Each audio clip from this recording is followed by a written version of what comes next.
বিসমিল্লাহির রহমানির রহিম। My dear students and viewers, আশা করি তোমরা সবাই ভালো আছো। আজকে রসায়ন থেকে রাসায়নিক বন্ধনের বাকি অংশ।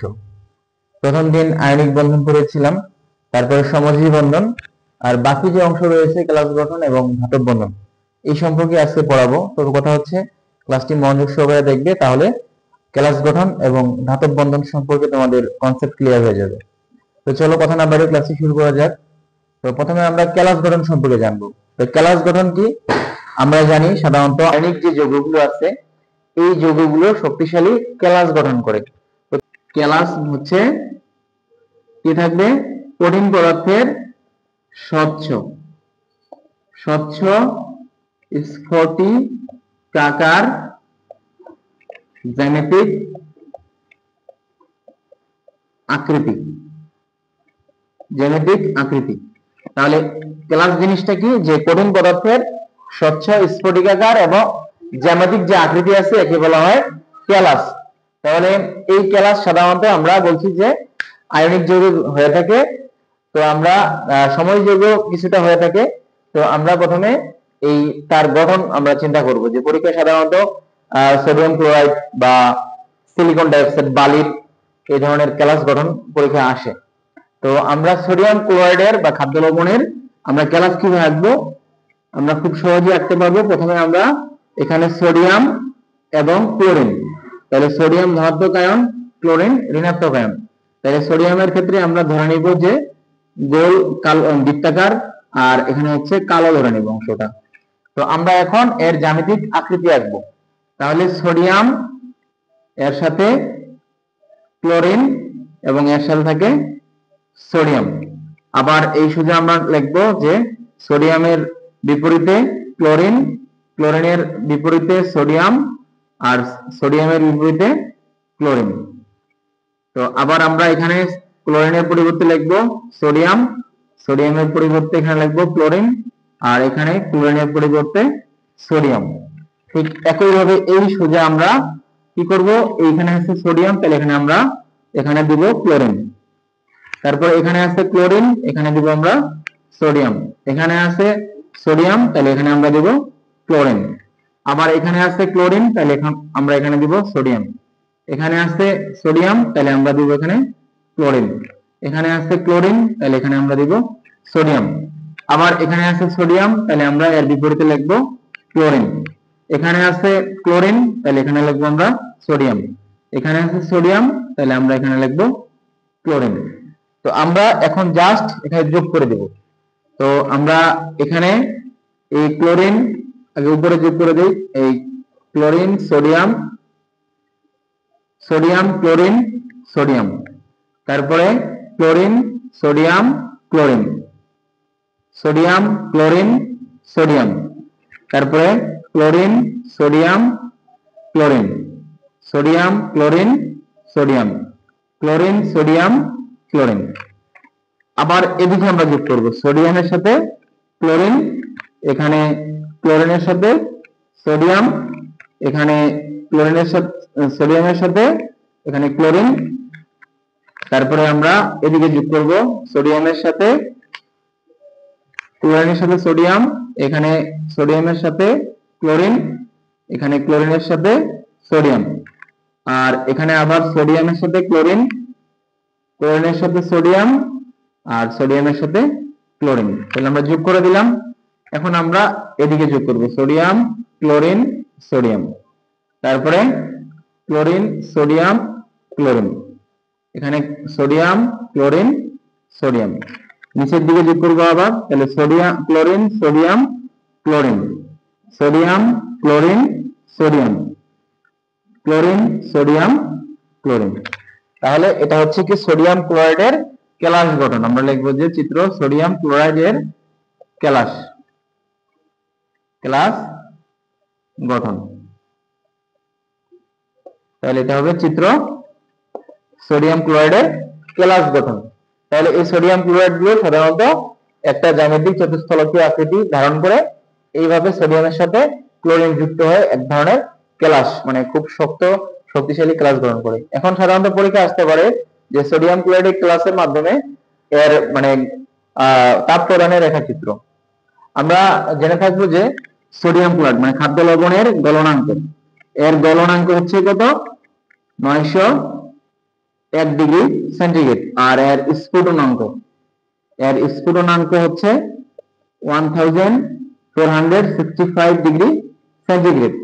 এখন আমরা যদি এর গ্রাফ আঁকতে চাই তাহলে আমরা কি করব, তাপ প্রদানের যে রেখাচিত্র, তাহলে আমরা প্রথমে একটা গ্রাফ আঁকবো, একদিকে x আর এদিকে y অক্ষরেখা, নিচের দিকে হবে সময় আর এদিকে হবে তাপমাত্রা।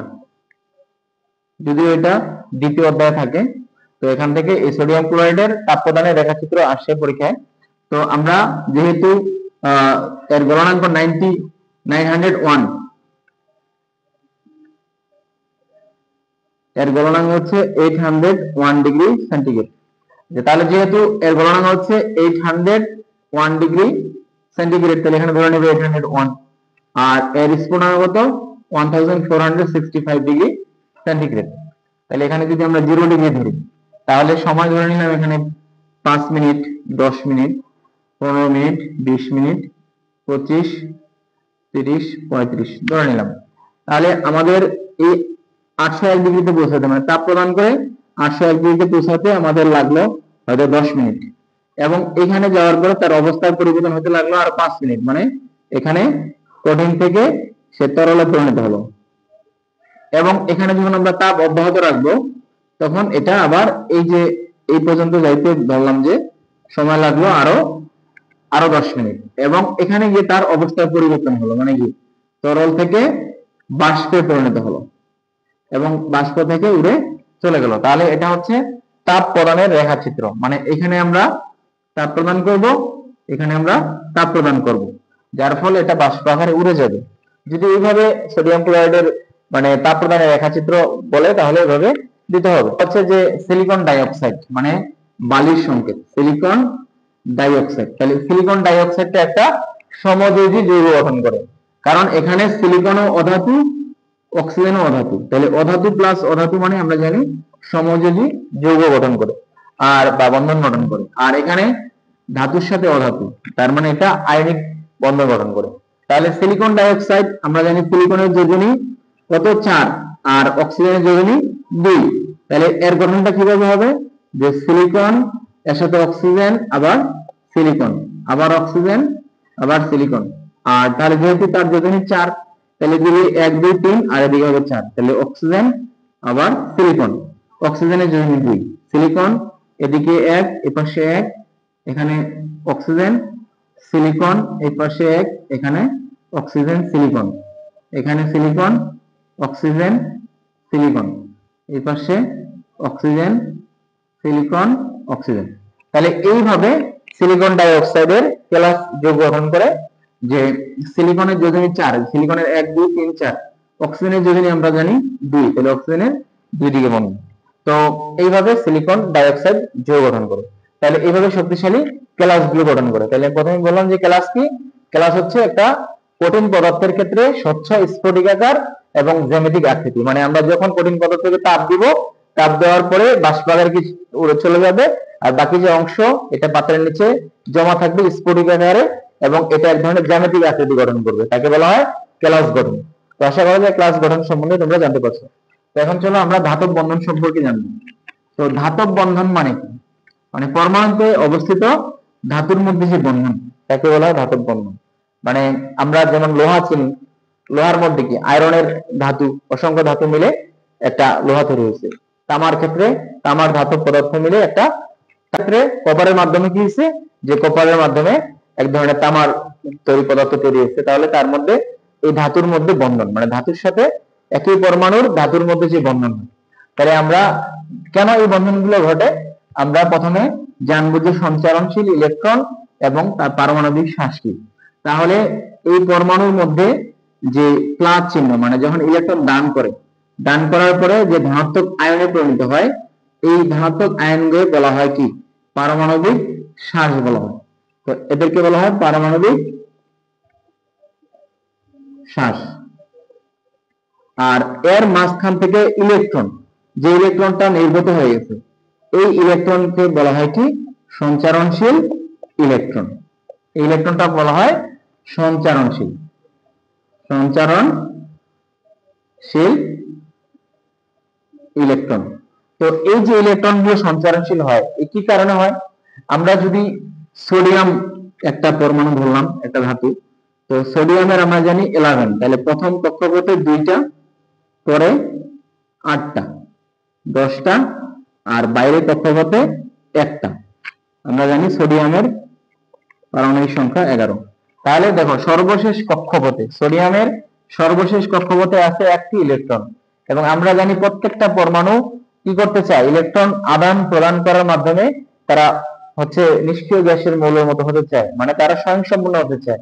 এই কারণে কোন পরমাণু ইলেকট্রন দান করে এবং কোন পরমাণু ইলেকট্রন গ্রহণ করে। যে দান করে সে দান করার পরে সে ধাতব আয়নে পরিণত হয়, ধনাত্মক আয়নে পরিণত হয়, আর যে গ্রহণ করে সে কি হয়? ঋণাত্মক আয়নে পরিণত হয়।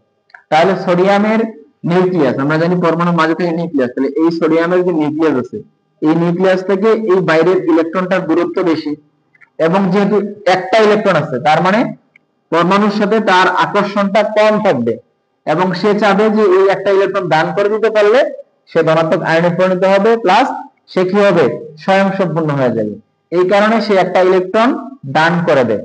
এই যে সোডিয়াম, আমরা যদি এখানে দেখি যে আমরা যদি এখানে যে অনেকগুলো সোডিয়াম আয়ন নেই, সোডিয়াম সোডিয়াম সোডিয়াম সোডিয়াম, এবং এই সোডিয়াম গুলোকে যদি আমরা একটা বদ্ধ পাত্রে রেখে দিই, মানে সোডিয়ামের ধাতব পদার্থগুলোকে আমরা যদি আমরা একটা পাত্রে আবদ্ধ করে রাখি, এবং এর মধ্যে তাহলে কি হবে?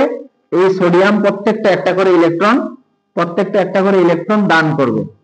এই যে বাইরের ইলেকট্রনটাকে ত্যাগ করবে, এই বাইরের ইলেকট্রনটা কি করে? ছেড়ে দিতে চাইবে, ছেড়ে দিয়ে তারা ধনাত্মক আয়নে পরিণত হবে। তাহলে এই ধনাত্মক আয়নটা এখানে কি? এই ধনাত্মক আয়নটা হচ্ছে এখানে পারমাণবিক হ্রাস। এবং এই যে ইলেকট্রন ত্যাগ করলো, প্রত্যেকটা থেকে ইলেকট্রন ত্যাগ করছে, এই ইলেকট্রন গুলো প্রত্যেকটা থেকে ইলেকট্রন একটা করে ত্যাগ করছে, তাহলে এই ইলেকট্রন গুলো এর মধ্যে কি থাকবে? সঞ্চারণশীল থাকবে। এই মানে মৌলের মাঝখান দিয়ে এরা সঞ্চারণশীল থাকবে, তাদেরকে বলা হবে সঞ্চারণশীল ইলেকট্রন। এবং এরা সবাই মিলে একটা ইলেকট্রনের সমুদ্র তৈরি করবে, মানে অসংখ্য ইলেকট্রন যখন একসাথে যুক্ত হবে তখন এরা ইলেকট্রনের একটা সমুদ্র তৈরি করবে, এবং এই পরমাণুর ধনাত্মক আয়ন এবং এই ঋণাত্মক আয়ন, মানে এখানে প্রোটন এবং এখানে ইলেকট্রন, এদের মধ্যে একটা বন্ধন তৈরি হবে। এই বন্ধনটাকে বলা হচ্ছে ধাতব বন্ধন। ক্লিয়ার তো? যে এই পরমাণুর, একই পরমাণুর ধনাত্মক আয়ন এবং এই ইলেকট্রনের সাথে যে বন্ধন যুক্ত হয়, এক কথায় একই পরমাণুর মধ্যে যে বন্ধন, তাকে বলা হচ্ছে ধাতব বন্ধন। তো এই ধাতব বন্ধন হওয়ার কারণে পরমাণুর সমূহ কি হয়? ধাতুগুলো বিদ্যুৎ পরিবাহী হয়, এবং এদের মধ্যে যখন তাপ প্রদান করা হয় তখন এর মধ্যে অণুগুলো ছোটাছুটি শুরু করে, যার ফলে এরা সহজেই মানে এদের মধ্যে তাপ উৎপন্ন হয়। এই কারণে ধাতুসমূহ বিদ্যুৎ এবং তাপ উৎপন্ন করতে পারে। তো আশা করা যায় ধাতব বন্ধন সম্পর্কে এবং ক্যালাস গঠন সম্পর্কে তোমরা বুঝতে পারছো। আরেকটা জিনিস এক্সট্রা পড়িয়ে নিই, যে আমরা জানি যে সাধারণত পানি হচ্ছে সময় যৌগ। পরীক্ষা আসতে পারে পানি একটি পোলার সময় যৌগ। তো আমরা এটার ব্যাখ্যা কিভাবে দিব? আমরা জানি পানিকে ভাঙলে পানির মধ্যে কি আছে? একটা ত্রিভুজ আকৃতি গঠন করে, এবং হাইড্রোজেন এবং অক্সিজেন মিলে হচ্ছে পানি।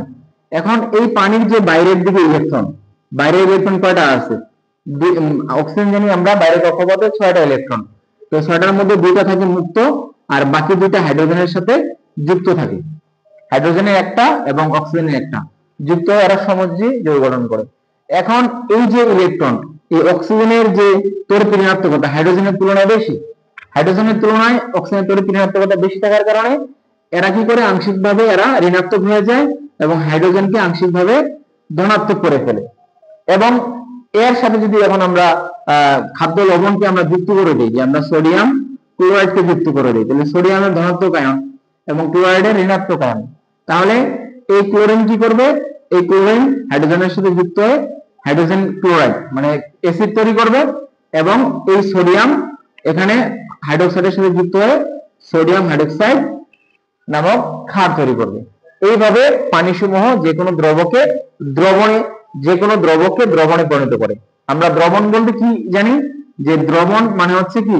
এখানে দ্রাবক প্লাস দ্রাবক, তাহলে এই দ্রাবকটা কি? সবসময় পানি, মানে পানি যে কোনো পদার্থকে কি কি করতে পারে, দ্রবণে পরিণত করতে পারে।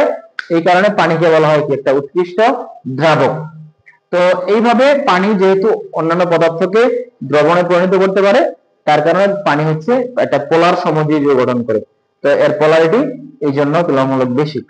এবং সেক্ষেত্রে বালুর সাথে যখন পানির দ্রবণ হয়, সেক্ষেত্রে কি হয়, এখানে অসমসত্ব মিশ্রণ হয়, মানে বালি তলানি আকারে পড়ে যায়, সেখানে সম্পূর্ণ দ্রবণ হয় না। কিন্তু আমরা যদি কোনো শরবত তৈরি করি, তাহলে দেখা যায় চিনি বা অন্য যে কোনো উপাদান বা ট্যাং হতে পারে, একসাথে যখন পানি দিব, তখন পানিটা কি করবে, চিনিকে বা ট্যাং বা লেবুকে মিশ্রণ করবে, একটা দ্রবণে পরিণত করবে। তাহলে পানি হচ্ছে একটা কি হচ্ছে, উৎকৃষ্ট দ্রাবক। তো আশা করা যায় এই ক্লাসের মাধ্যমে ধাতব বন্ধন, ক্লাস গঠন এবং পানির পোলারিটি সম্পর্কে বিস্তারিত জানতে পারছো, এবং রাসায়নিক বন্ধন সম্পর্কে যতটুকু ছিল সবকিছু দেওয়ার চেষ্টা করেছি। তারপরে তোমাদের কিছু জানা থাকলে অবশ্যই কমেন্ট করবে। তো ক্লাসে সংযুক্ত থাকার জন্য সবাই ধন্যবাদ জানাচ্ছি।